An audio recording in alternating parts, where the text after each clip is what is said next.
250 varones de los hijos de Israel, príncipes de la congregación, de los del consejo, varones de renombre, o sea, gente de prestigio. Y se juntaron contra Moisés y Aarón y les dijeron: basta ya de vosotros, porque toda la congregación, todos ellos son santos, y en medio de ellos está Jehová. Porque pues os levantáis vosotros sobre la congregación de Jehová. Cuando oyó esto Moisés, se postró sobre su rostro y habló a Coré y a todo su séquito, diciendo: mañana mostrará Jehová quién es suyo y quién es santo, y hará que se acerque a él, al que él escogiere, él lo acercará así. Haced esto: tomaos incensarios y Coré todo su séquito, y poned fuego en ellos, y poned en ellos incienso delante de Jehová mañana. Y el varón a quien Jehová escogiere, aquel será el santo. Esto os baste, hijos de Leví.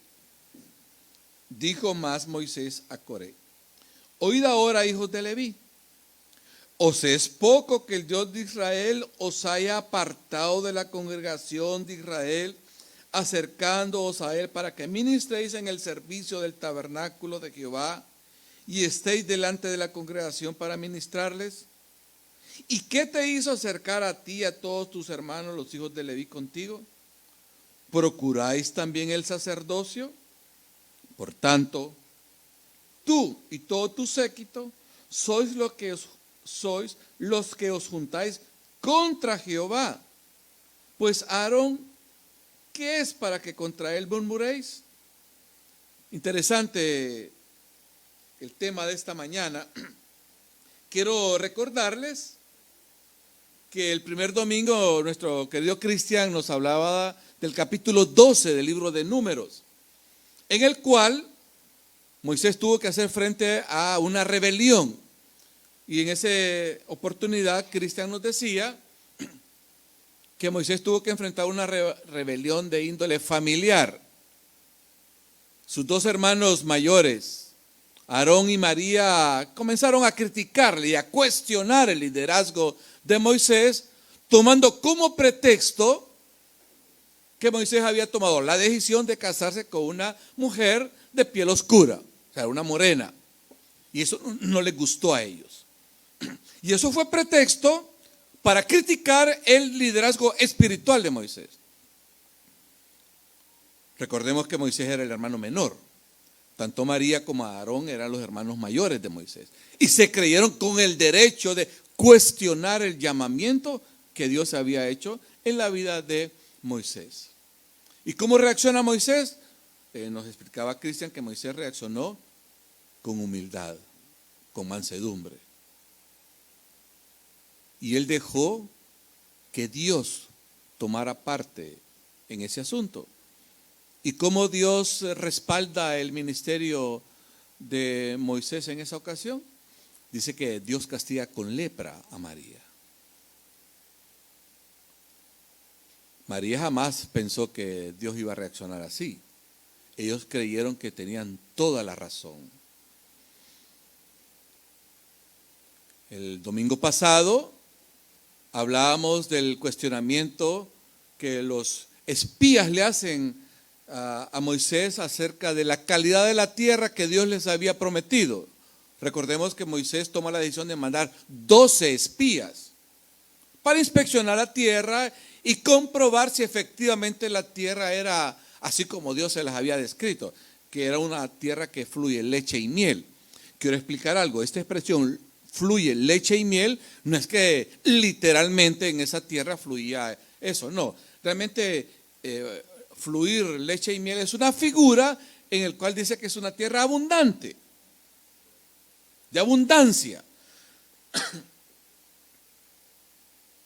de los cuales 12 de los espías, 10 traen un informe pesimista, falto de fe, dramático. Comenzaron a ver que los problemas o las dificultades iban a ser más grandes que Dios mismo. Y esto podemos aplicarlo a nuestra vida diaria. Decíamos el domingo pasado que muchas veces miramos más los gigantes que a Dios. Lamentablemente invertimos el orden, cómo ver la vida. Primero vemos la vida y después vemos a Dios, cuando debe ser a la inversa. Veamos a Dios a través de las dificultades de la vida. Y tomamos como ejemplo la experiencia cuando David se enfrenta a Goliat. Goliat no era un soldado común y corriente. La Biblia lo describe como un hombre que posiblemente medía casi 3 metros, con un armamento que lo hacía desafiar a cualquiera oponente. Y durante 40 días el ejército de Saúl salía corriendo cuando Goliat salía de las filas del ejército de los filisteos y comenzaba a desafiar y a burlarse, no solamente de los soldados de Saúl, sino que de Dios mismo. Y llega David, un jovencito de apenas 15, 16 años, sin experiencia militar. Pero cuando ve a Goliat, no le hizo tanto caso a Goliat. Porque David sabía en quién confiar. Y le dijo a Goliat, te equivocaste de contrincante. Tú has desafiado a Dios. Y con mucha fe y convicción, David se enfrenta a aquel gigantón con armas que de repente no eran las más convencionales, por así decirlo. 5 piedras y una honda. Con aquel armamento que tenía este hombre, pues no parecía lógico. Pero David tenía puesta su mirada no en Goliat, en Dios. Y esa fue la gran diferencia. Y en esta mañana yo también quiero animarle a usted. No sé cuál sea la situación que usted está experimentando o enfrentando. Veamos las dificultades a través del lente de Dios. Y las cosas van a ser diferentes. No significa que no vamos a tener dificultades, porque las dificultades son parte de la vida. Las adversidades son parte de la vida. Nos enfermamos, tenemos problemas económicos, a veces hay problemas de relaciones interpersonales, qué sé yo. Pero Dios no ha fallado, Dios sigue ahí en medio de todas esas cosas. Amén. En esta mañana vamos a ver algo sobre la autoridad. Porque aquí este grupo, que no es cualquier grupo, vamos a ver quiénes son las personas que están aquí cuestionando la autoridad y el liderazgo de Moisés. Pero como decíamos, a modo de reflexión veamos algo.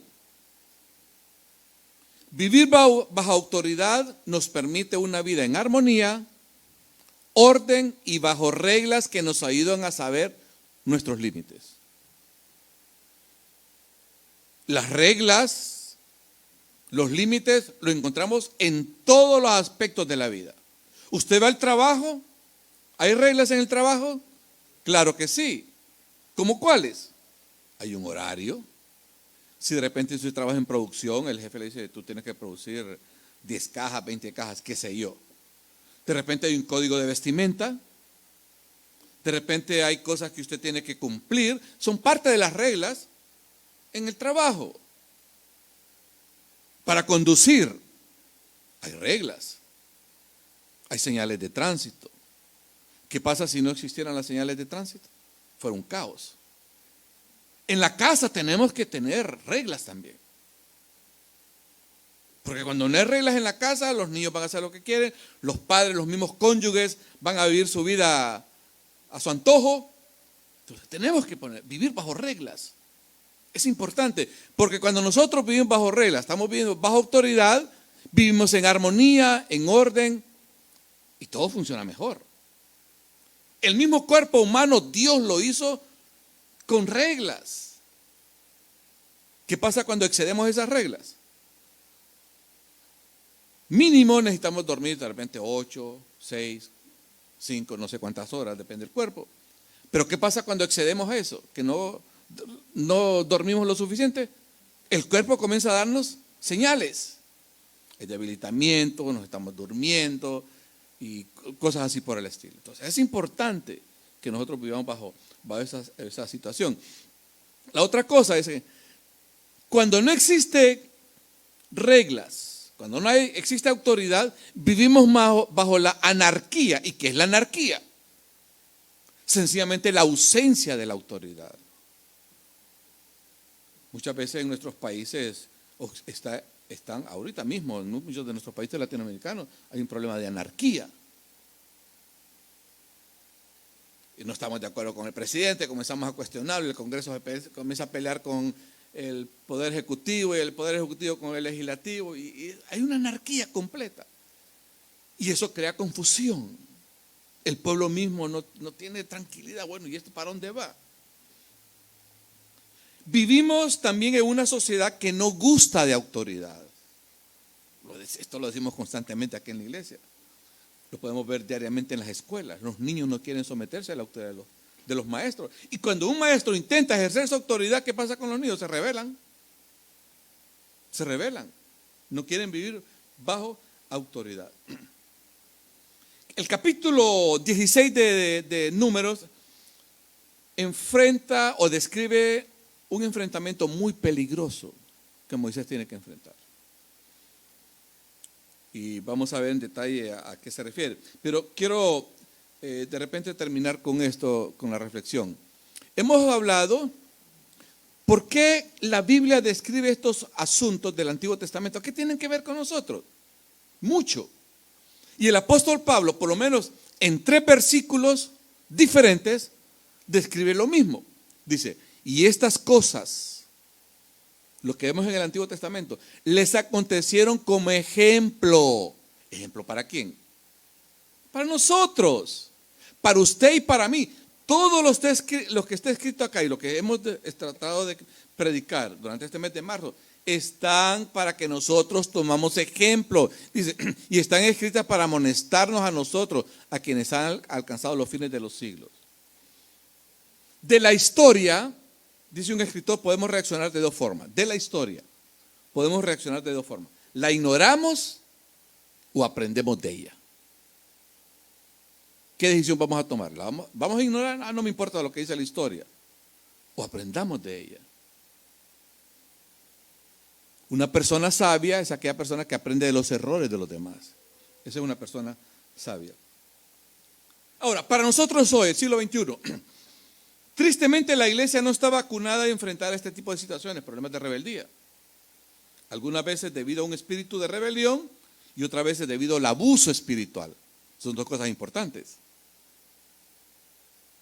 Por un lado, de repente la autoridad está ejerciendo bien, pero por otro lado podemos tener cuando hay abuso espiritual. Y vamos a hablar un poquito sobre esto en el transcurso de la enseñanza. Ok, veamos en primer lugar la importancia de la autoridad.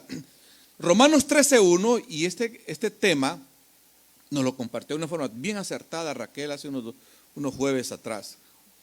Dice el apóstol Pablo, sométase toda persona a las autoridades superiores, porque no hay autoridad sino de parte de Dios, y las que hay por Dios han sido establecidas. Alguien puede decir, bueno, es fácil para Pablo decir someterse a todas las autoridades.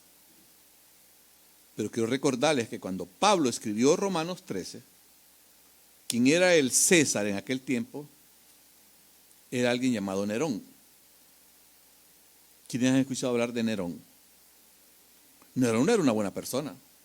Imagínense que Nerón pasó a la historia como un hombre tan duro, cruel, sanguinario, que yo creo que ningún padre en su buen sentido le quiere poner a su hijo Nerón. ¿Verdad? O sea, ¿cómo pasó a la historia Nerón? Y Pablo escribe este versículo. Hay que someterse a las autoridades. Importante esto. Ahora, ¿qué es la autoridad y su importancia? Dice que la autoridad es la facultad o derecho de mandar o gobernar. Y hermanos, esto es para nosotros hoy. Es contradictorio rechazar la autoridad delegada de Dios y pretender servirle al mismo tiempo. No, o hacemos una cosa o hacemos otra. Pero no podemos someternos a la autoridad de Dios y no a la autoridad delegada. Es la misma cosa.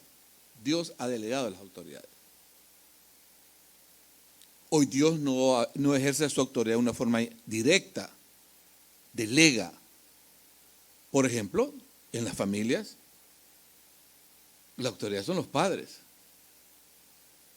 En las escuelas están los maestros, el director. En el gobierno, dependiendo del tipo de gobierno, aquí en Canadá tenemos un primer ministro. En nuestros países latinoamericanos hay un presidente, hay un congreso, así por el estilo. Y hermanos, esto no podemos pasarlo por alto. La autoridad es un principio bíblico establecido por Dios. De ahí su importancia. ¿Saben quién es la primera persona rebelde en la historia de la humanidad? Satanás. Mire por favor este versículo. Hebreos 1:3 dice que Cristo sustenta, o sea, soporta todas las cosas con la palabra de su poder. ¿Cómo Dios sostiene su autoridad? A través de su palabra. Échale un vistazo a Génesis 1. Ve ahí su Biblia, por favor. Génesis 1.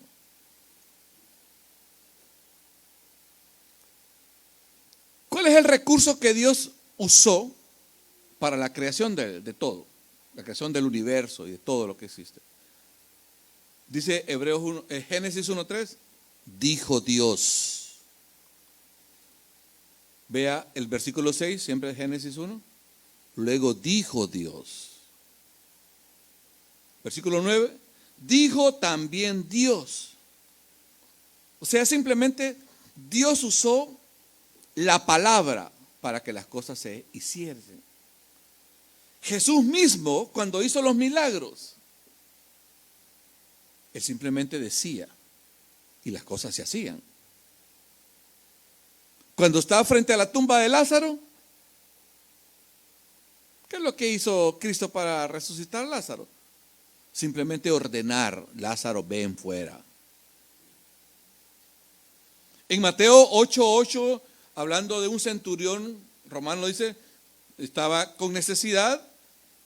Respondió el centurión y le dijo: Señor, no soy digno de que entres bajo mi techo, solamente di la palabra y mi criado sanará. El poder de la palabra. El Dios, el Shaddai, el Todopoderoso, sostiene todo a través del poder de su palabra. Y las cosas obedecen. Con Gladys nos admiramos, ahora que ya el frío está pasando, cómo la naturaleza obedece a Dios. Los pájaros. Usted ve cómo cambia el ambiente, los pájaros comienzan a cantar. Ellos mismos ya están sintiendo que están entrando a una nueva estación. El poder de la palabra, Dios mismo lo hace. Hermanos, Dios establece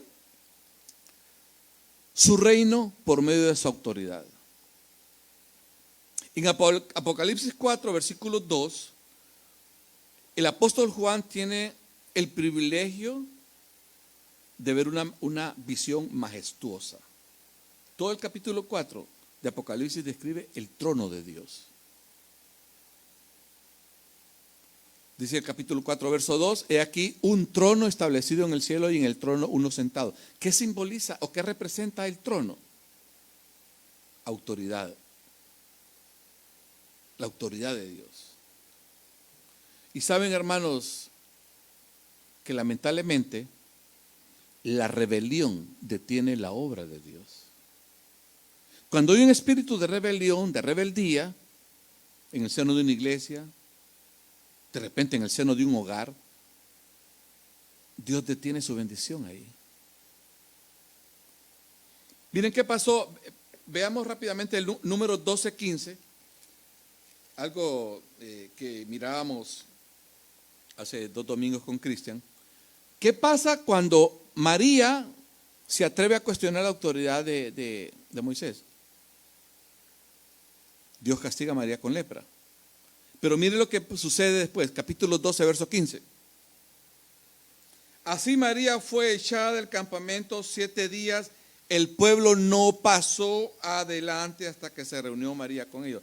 ¿Sabe qué significa esto? Que mientras María estaba con lepra, el pueblo se detuvo, no siguió avanzando. Eso pasa en una iglesia también, en la obra de Dios. Cuando hay un espíritu de rebeldía, de rebelión, estamos siempre cuestionando, estamos criticando, murmurando, chismeando. Dios no bendice eso.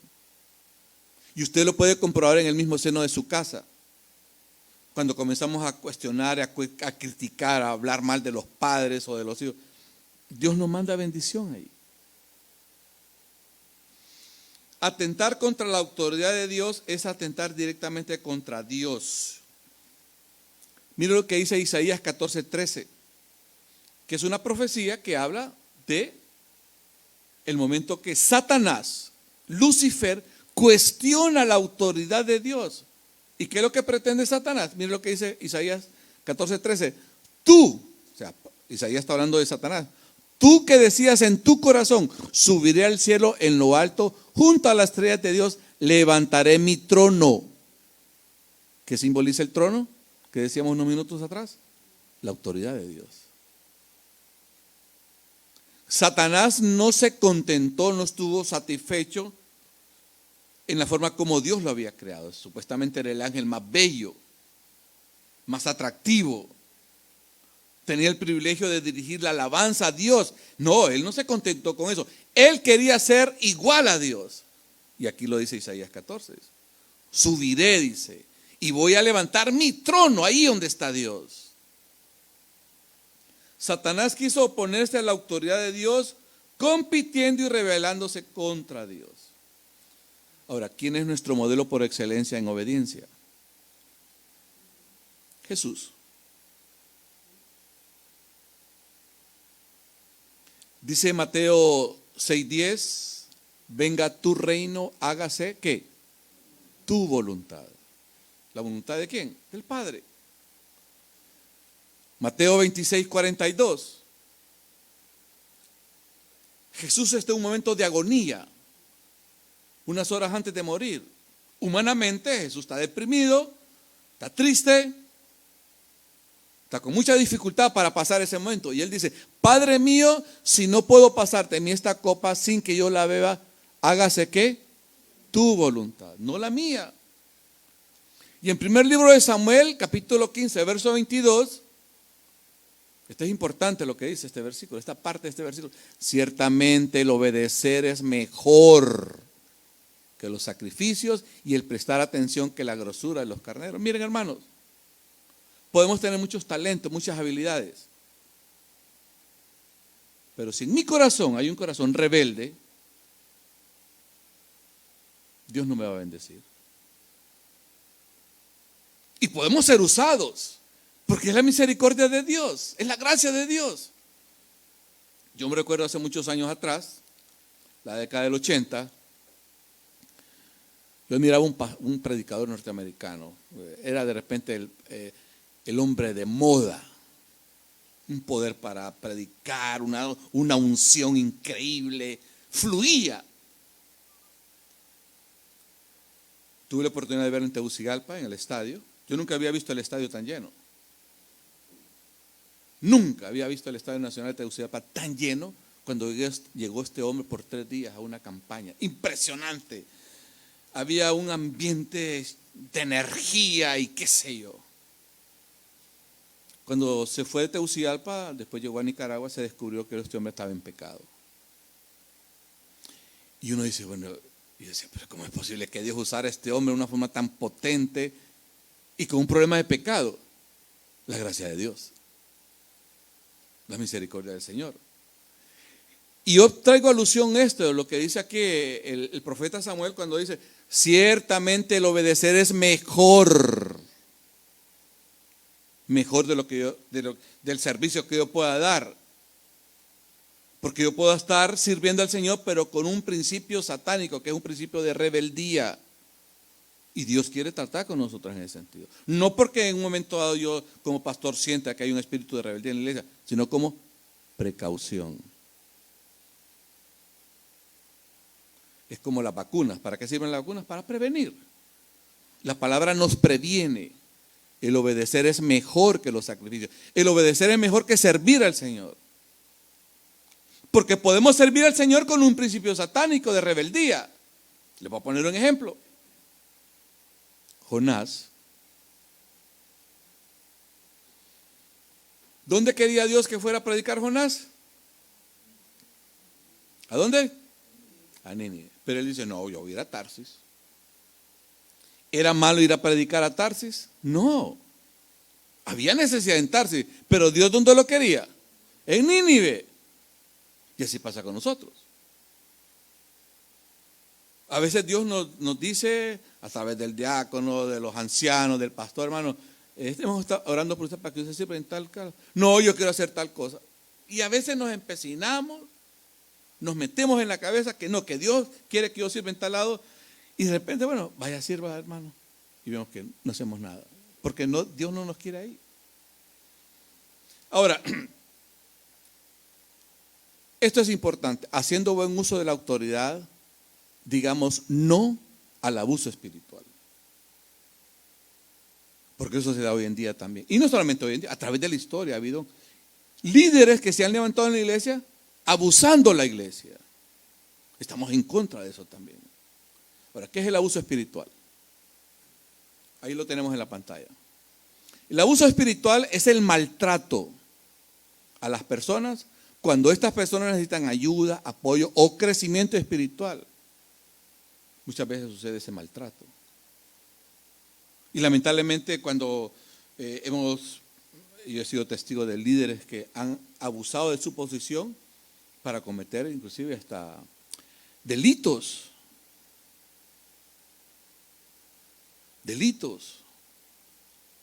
Abusando de su posición. Y miren, hermanos, cuando hay abuso espiritual usamos nuestra posición para controlar o dominar o buscar beneficio personal. Tristemente eso se da y es muy común. Estamos en contra de eso también. Y la Biblia, el Dios de la Biblia está en contra de eso. Cuando caemos en ese abuso. Mire que, ¿cómo se demuestra un buen líder? Primero, un espíritu de humildad. Y el mejor modelo de espíritu de humildad lo tenemos en Cristo. ¿Qué dice Jesús? Aprended de mí que soy, ¿qué cosa? Manso y humilde de corazón. Hoy Dios nos pide tomar ese modelo. Dice Filipenses 2:3, nada hagáis por contienda o por vanagloria, antes bien con humildad. Lo hemos dicho aquí muchas veces. La gente cree que una persona humilde es una gente tonta, mensa. No. Mire que la palabra humildad significa control. Es como cuando esos caballos son, ¿cómo le llaman? Cuando son dominados, amaestrados. Es que el caballo ha perdido su vigor, su fuerza. No, pero está bajo control. Eso es lo que Dios pide de nosotros también. No quiere que perdamos nuestra personalidad, nuestro temperamento, sino que estén bajo control del Espíritu Santo. Eso es lo importante. Por otro lado, los que estamos en autoridad, miren lo que dice el apóstol Pablo. Sebas, por favor. Me gusta este versículo. Y esto es para todos los que de una u otra forma estamos en autoridad. Miren lo que dice Pablo. Aunque me gloríe algo más todavía de nuestra autoridad, la cual el Señor nos dio, ¿para qué? ¿Para qué? Para edificación y no para vuestra destrucción. O sea, que cuando la persona que está en autoridad no usa su posición para edificar, hemos caído en el abuso espiritual. Es aquella persona que es grosera, que aquí las cosas se hacen porque yo soy el pastor. Eso no es autoridad espiritual, ese es abuso. Y estamos en contra de eso. Decíamos que la primera cualidad que debe tener un líder espiritual es humildad. Humildad. Corazón humilde como el de Cristo. Dios nos manda eso. Y cuando tenemos la autoridad, ¿para qué vamos a usar la autoridad? Para edificación. Para edificar al pueblo, para animarlo, exhortarlo, darles palabras de sabiduría, de consejería. Humildad es sinónimo de enseñable. Esta es otra cosa importante.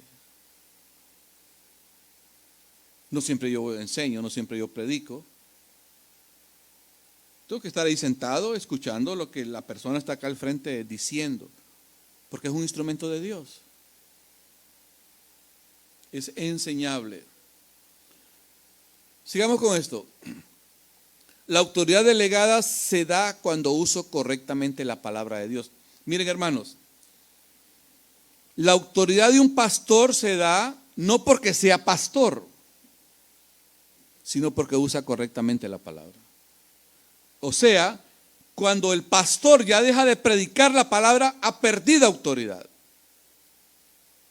La autoridad del pastor se sostiene mientras yo estoy metido en el canal bíblico.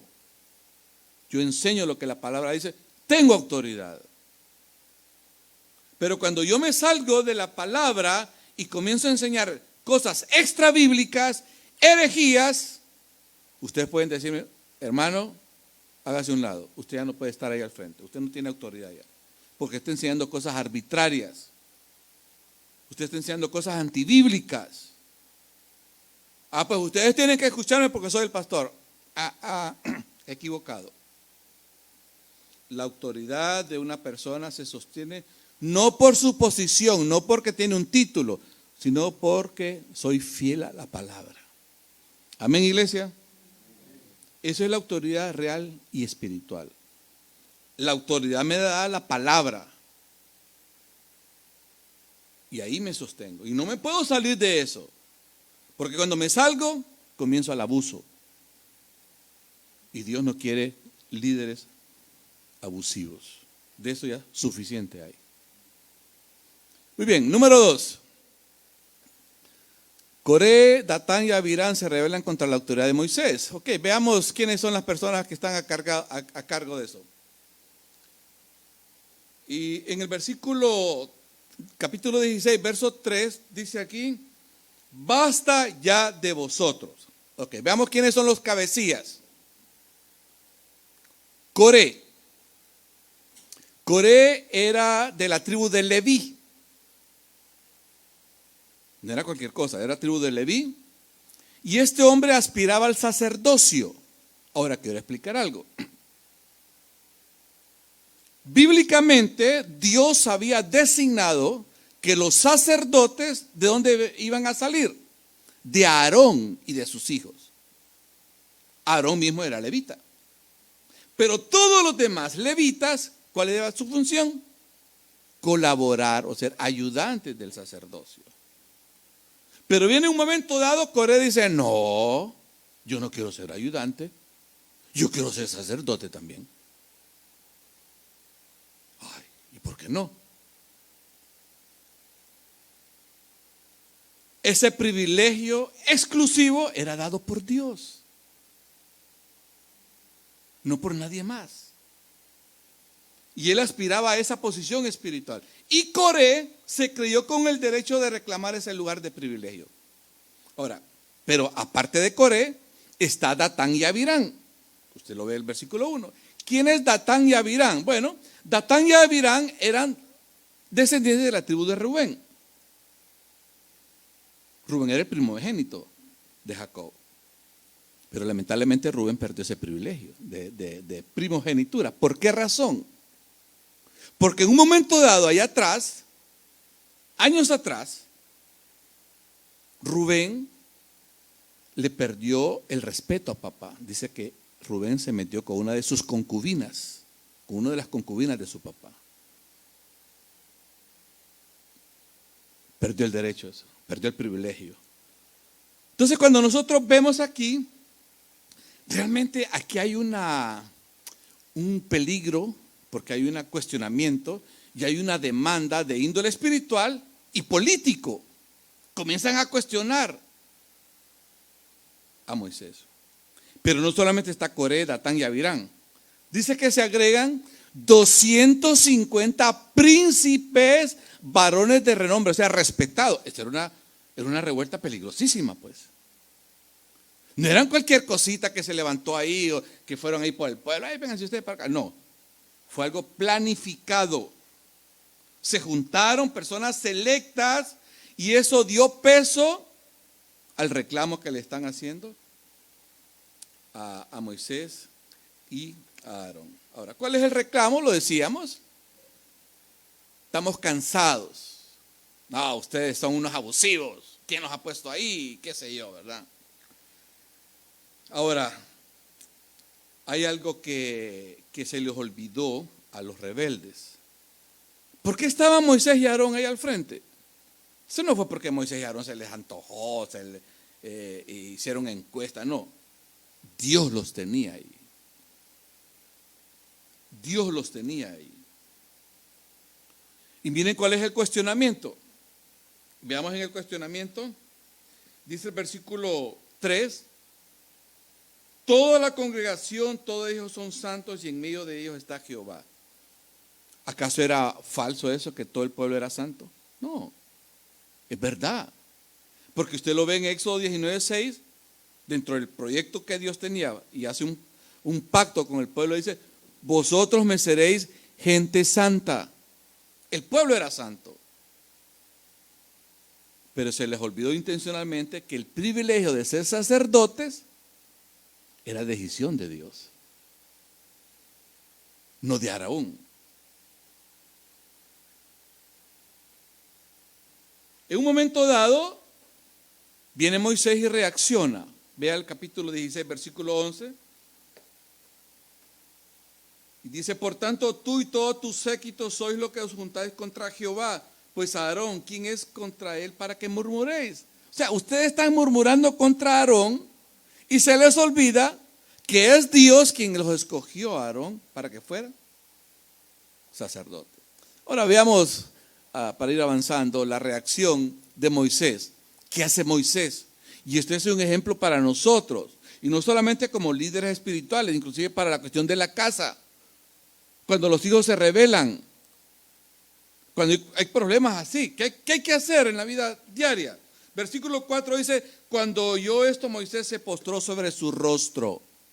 Orar. ¿Qué hacemos normalmente, hermanos, cuando tenemos un problema en la vida? Tenemos un hijo rebelde, por ejemplo. Queremos resolver las cosas rápido y a veces lo que menos hacemos es orar. Importante el principio que Moisés nos enseña esta mañana. Orar. Se postró sobre su rostro. Moisés sabe, Dios me tiene aquí y Dios me va a defender. Conservó el control, la madurez, supo esperar en Dios. Yo pregunto en esta mañana, ¿cómo reaccionamos nosotros? ¿Cómo reaccionaríamos si fuésemos Moisés? Inmediatamente mando un WhatsApp. Hey, líderes, miren que nos están haciendo esto. Porque queremos buscar nuestra propia defensa, olvidando que es Dios quien nos va a defender. ¿Qué más hace Moisés? Trata de razonar con ellos. Mire que Moisés, y esto es importante, Moisés no se puso al nivel de ellos. En Honduras tenemos una expresión muy popular, bajarse el canasto. En El Salvador dice sacar la caja de lustre. ¿Saben qué significa eso? Bajar el canasto. Bueno, muy sin ánimo de ser despectivo. En Honduras, las señoras que venden en el mercado usan un canasto, no sé cómo le llaman ustedes en su país, donde ponen su fruta, sus legumbres. ¿Cómo le llaman? Canasto. Entonces, cuando esas señoras tienen un problema ahí con otra, ¿qué es lo primero que hacen esas señoras para resolver el conflicto? Bajar el canasto. Y pues ya se imagina, ¿verdad? Se dicen de todo.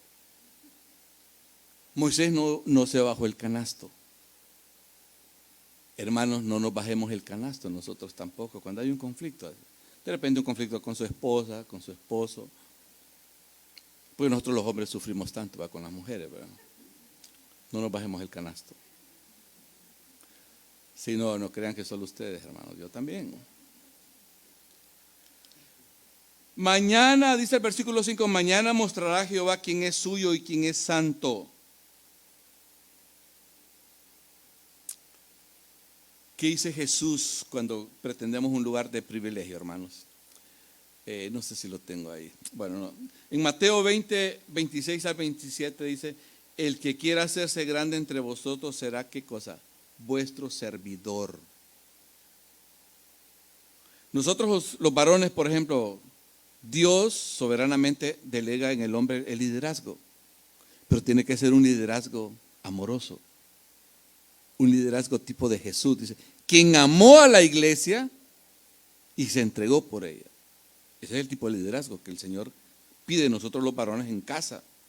Cuidar a la esposa, tratarla como a vaso más frágil. Ese es el tipo de liderazgo que el Señor quiere de nosotros. Mire que Moisés les trata con respeto.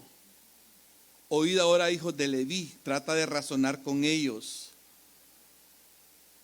Lamentablemente el grupo no reaccionó igual. Mienten. Vea el versículo 13. Mire que en el versículo 13 hay algo bien interesante. Capítulo 16, verso 13. ¿Cómo reacciona el grupo rebelde? Dice, es poco que nos hayas hecho venir a una tierra, de una tierra que destila leche y miel, para hacernos morir en el desierto, sino que también te enseñarías de nosotros imperiosamente. O sea, mire aquí cómo el grupo comienza a mentir. Dice, según ellos, Egipto era una tierra que fluye leche y miel. ¿Era verdad eso? No. ¿Cuál fue la experiencia del pueblo de Israel en Egipto? 400 años de esclavitud. ¿Y usted sabe lo que era un esclavo? Un esclavo es una persona que no tenía ningún derecho. Pero ellos comienzan a exagerar y culpan a Moisés. Moisés, tú nos sacaste de una tierra que estábamos bien. Califican a Moisés de ser un líder abusivo y tirano. ¿Por qué lo dicen? Dice aquí el versículo 13 al final, te enseñoreas de nosotros imperiosamente. Sebas, next, por favor. Te enseñoreas de nosotros imperiosamente. Fíjense, hermanos, y esto de repente es una experiencia que tenemos como matrimonios, que cuando hay conflictos siempre buscamos cómo justificar mi posición. Es que tú me dijiste tal cosa. ¿Y cómo le contestaron? Pero tú me respondiste eso. Cuando debe tener una posición de humildad, buscar el diálogo, buscar el acuerdo. Pero este grupo trata de desacreditar a Moisés como mentiroso, abusivo y que no les ha cumplido la promesa de llevarlos a una tierra que fluye leche y miel. Ahora, vamos a ir concluyendo. Veamos cuáles son las graves consecuencias. ¿Es que hay consecuencias cuando hay rebeldía? Sí. Y las consecuencias fueron bastante fuertes. En el versículo 20 al 11, Jehová habló a Moisés y a Aarón diciéndole, apártense de esta congregación. Apartarse. ¿Sabe que en esto, hermanos, es Dios el que actúa? Sebas. Dios es el que actúa. Dios es el que manda el castigo, no Moisés ni Aarón. ¿Por qué? Porque la autoridad es de Dios. Dice en el versículo, capítulo 16, versículo 24 al 26, dice, habla a la congregación y diles, apartaos de en derredor de la tienda de Coré, Datán y Abirán. Entonces Moisés se levantó y fue a Datán y Abirán, y los ancianos de Israel fueron en pos de él. Y él habló a la congregación diciendo, apartaos ahora de las tiendas de estos hombres impíos y no toquéis ninguna cosa suya para que no perezcáis de todos sus pecados. Había que apartarse de eso. Yo no sé en esta mañana si un momento Dios está hablando de su vida. ¿De qué cosas usted tiene que apartarse? ¿O de quién hay que apartarse? Porque de repente no es buena influencia para mí. No es buena influencia para su vida. Tal vez usted tiene ese tipo de amigotes que el fin de semana solo para la discoteca, para las cervecitas, para el toquecito. ¿Esa es buena influencia? No. Esa no es buena influencia. ¿Qué hay que hacer? Apartarse. Hay que apartarse. Lamentablemente hay que tomar decisión. Y aquí Moisés tuvo que tomar y decirle al pueblo, apártense. Y mire cómo Dios confirma su justicia, porque esto es importante, cómo Dios confirma su justicia. Versículo 30 al 33.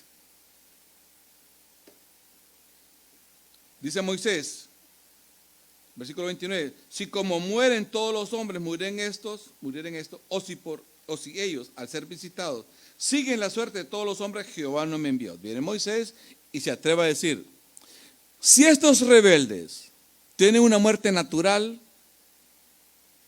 yo no soy el líder para ustedes. Dios no me tiene acá.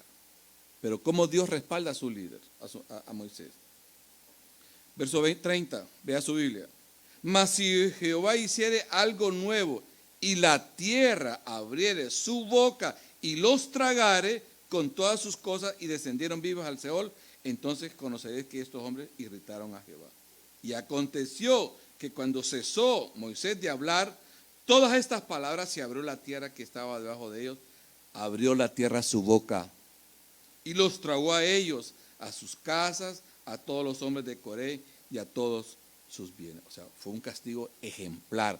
Mire, no todos los días se abre la tierra y se va un rebelde para abajo. Y Moisés se atrevió a profetizar unos minutos antes: si Jehová hace tal cosa, yo estoy puesto acá por Dios. ¿Y Dios respaldó a Moisés? Sí, lo respaldó. Fue un castigo ejemplar. La tierra se abrió. Ahora, ¿es que era suficiente para que los demás aprendieran? Yo creo que sí. Pero lamentablemente no pasó eso. Veamos el versículo 41, por favor. El versículo 41. Oiga bien, mire lo que dice la palabra. Aconteció todo esto. Al día siguiente, no había pasado un año ni 2 años. Al día siguiente, ¿qué pasa? Toda la congregación de los hijos de Israel murmuró de nuevo contra Moisés y Aarón diciendo: vosotros habéis dado muerte al pueblo de Jehová. Nuevamente, o sea, lo que pasó ayer lo olvidaron pronto y estaban haciendo lo mismo. Es que no aprendemos de la historia. ¿Cómo termina esto? Para ir ya concluyendo. Mira lo que dice el versículo 49. Y los que murieron en aquella mortandad fueron 14,700 sin los muertos por la rebelión de Coré. Vemos que este pueblo fue un pueblo insensible. No habían aprendido de la historia. Ahora, ¿qué de nosotros? ¿Qué de nosotros? Esto está escrito para que aprendamos. Yo me recuerdo hace muchos años, en Honduras había, cuando usted entraba a una ciudad, como en un gran pedestal, había un automóvil destruido. O sea, la persona que ahí tuvo un accidente atroz y ahí habían dejado ese carro. ¿Para qué cree usted que habían dejado ese carro ahí? Que si no seguíamos, no aprendemos, así vamos a quedar nosotros también. Para eso está escrito todas estas cosas, hermanos. Para que aprendamos de la historia. Veamos algunas aplicaciones finales. Decíamos que vivir bajo autoridad nos permite una vida, ¿en qué forma? Armonía, orden y bajo las reglas que nos ayudan a saber hasta dónde podemos extendernos. O sea, vivir con límites. ¿Es importante vivir con límites? Sí. El límite de velocidad aquí en la provincia de Quebec, ¿cuánto es? 100 kilómetros. Podemos excedernos 5 o 10 kilómetros. Pero si usted, ayer por ejemplo fuimos a Ottawa, en la provincia de Ontario, aparece ahí un gran rótulo. Si usted se excede a 150, es bastante, ¿saben cuál es el premio? $10,000 y suspensión inmediata de la licencia, de por vida. Ahora, ¿usted cree que habrá gente que no aprende de eso? Lamentablemente, hay gente que no 150, anda en un Maserati, en un Ferrari, 200 kilómetros. No aprendemos. Por eso es importante vivir bajo autoridad. Importante. Número 2. Cuando la autoridad no existe, caemos en la anarquía. En la anarquía es la ausencia de autoridad. Todo el mundo quiere hacer lo que quiere. no respetamos a nadie y no nos gusta estar bajo autoridad. Número 3, Dios nos llama a orar y respetar las autoridades delegadas. La rebelión y la desobediencia son pecados que Dios condena. Tengamos presente eso. Número 4, Dios nos llama a representar bien la autoridad delegada, no enseñorearnos, sino más bien con humildad, respeto y amor tratar a los demás. ¿Podemos repetir lo último? No enseñorearnos, sino más bien con humildad, respeto y amor tratar a los demás. Y esto no solamente aquí en la vida de la iglesia, en la vida del hogar, relaciones entre los cónyuges, relaciones hijos con padres, padres con hijos. Y por último, aprendamos de la historia y no cometamos los mismos errores. Amén, iglesia. Muy bien, Señor, te damos gracias por esta mañana. Gracias por la palabra, por la reflexión, que podamos tomar en cuenta, Señor, lo que tú nos has pedido en esta mañana. Que podamos, Señor, ser personas que tenemos de repente un puesto de autoridad, un lugar de autoridad, hacerlo bien. Hacerlo con humildad, tomando como ejemplo Jesús, que es nuestro modelo por excelencia. Perdónanos, Señor, si hemos caído en un momento dado en el abuso espiritual. Que alejemos de nosotros ese principio que no es bíblico, no es tuyo, Dios. Bendice las ofrendas también esta mañana, que podemos darte con alegría. Gracias te damos. En el nombre de Jesús. Y todos decimos, amén.